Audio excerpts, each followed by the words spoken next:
Hi everyone. Today we will talk about how to fix or how to solve Twitter account blocked. To know how to fix or how to solve Twitter account blocked, you should just go to settings like this. We will click. After that, in this page, you will go to apps, default apps, app settings. When you will see this list, you will go down to find the application of Twitter and you will enter. When you will see this page, you will go to click first stop. Then you will enter to storage. After that, in this page you will click clear cache.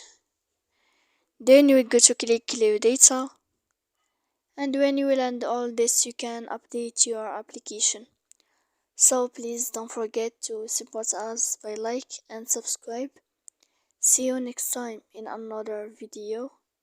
And thank you for your attention and your watching.